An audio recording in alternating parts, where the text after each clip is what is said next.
Every month there is a ton of mobile games that come out, and every month gameranx sorts them for you. Hi folks, it's Falcon, and today on gameranx, the 10 best free iOS and Android games of July 2019.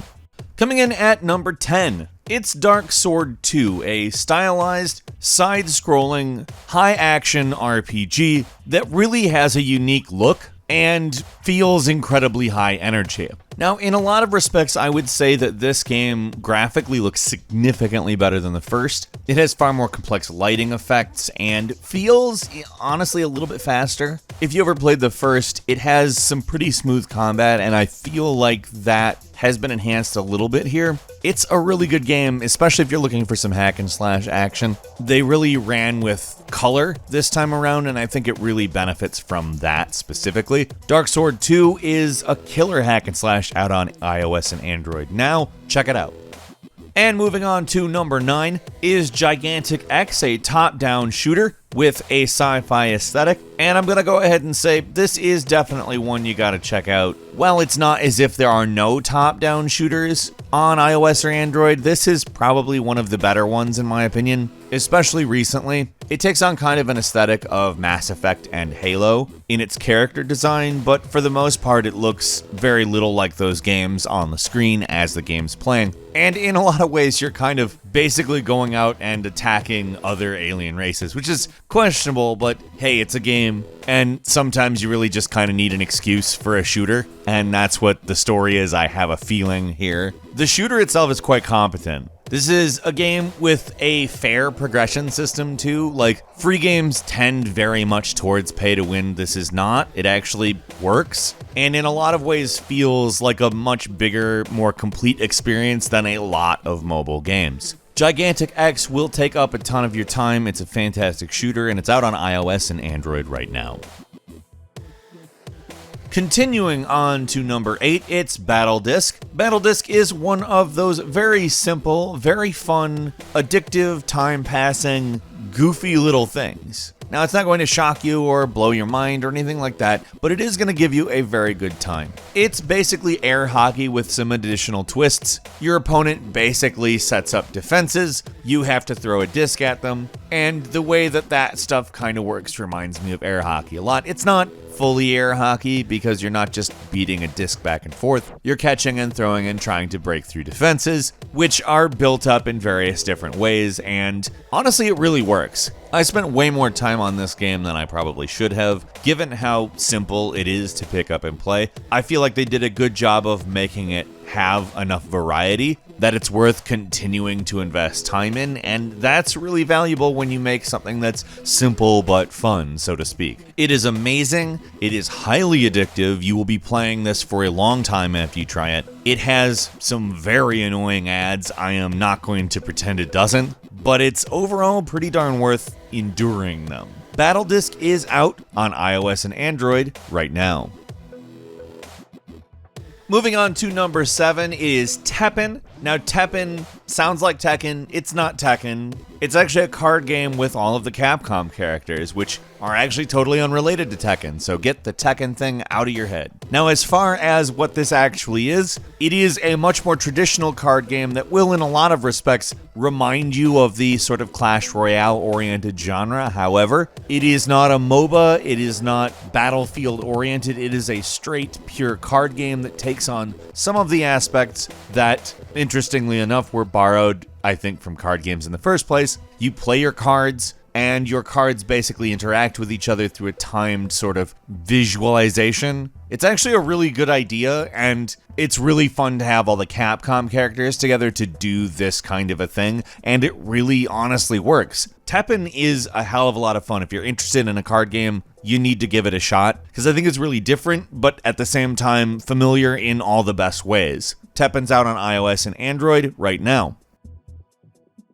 Moving on to number 6, Heroic Magic Duel, which is again a sort of card-based game. It leans a little bit more into the Clash Royale than Teppen does, but Heroic Magic Duel I don't think is trying to be strictly a card game. It gives you 3 lanes, you drop your different characters that you have collected and leveled up into those lanes, and again, it tries something new here. I would say that it's nice to have some variety, and obviously most of the basics here you know at this point. However, I think it provides a different enough battle experience that I find it compelling and fun, and I love the art, I love the color. I hope it's got staying power because there's a lot of cool elements to it. Heroic Magic Duel is out on iOS and Android now.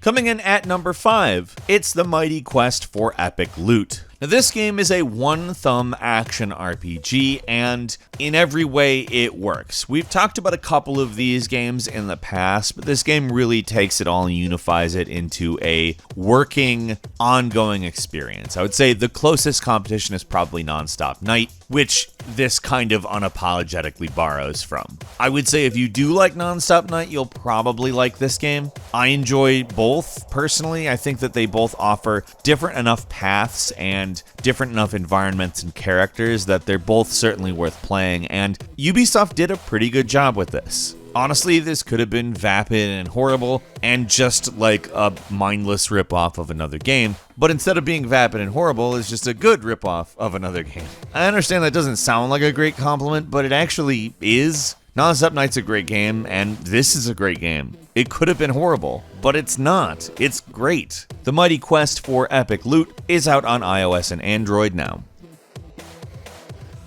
Coming in at number 4 is Dr. Mario World. Now, this is a game that does everything it's supposed to do quite well. I mean, it's basically what you expect from a mobile Dr. Mario game. It's incredibly good, puzzle-oriented gameplay. It's not just match 3, but it is match 3 with the sort of Dr. Mario pills versus viruses twist. If you're unfamiliar, it's not particularly complicated. All you really have to do is match pills with viruses, and from there it's kind of basically match 3 stuff. And that's good. It's a really good puzzle game. I love Dr. Mario. And this evolution of it works really well. I do have some complaints with the monetization. There's a lot of cooldown oriented stuff in a game that just doesn't seem to make sense to have it. But beyond that, it's really good. The progression of the puzzles is really fun. It's challenging in a way that doesn't feel unfair. I feel like I'll probably be able to get through the whole thing eventually. And that's good, because I want to. I enjoy it. It just, those cooldowns. Gotta love those energy systems, right? Yeah. Dr. Mario World is out on iOS and Android. It's great.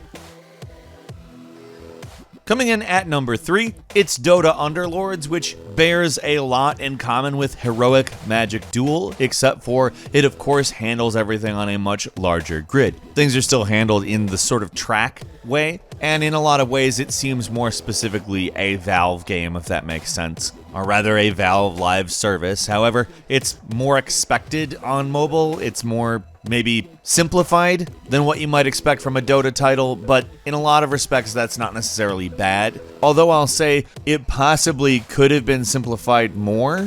In a lot of ways, I feel like sometimes there's a little bit too much going on the screen at once. However, that being said, it is a lot of fun, and I particularly like the idea of actual sort of intended interactions between your various heroes you can drop on the board with the form of allied heroes. You can drop in a pair that has some sort of special interaction, and they do that. Not a totally new idea, but works really well here. Dota Underlords is out on iOS and Android now. It's quite good.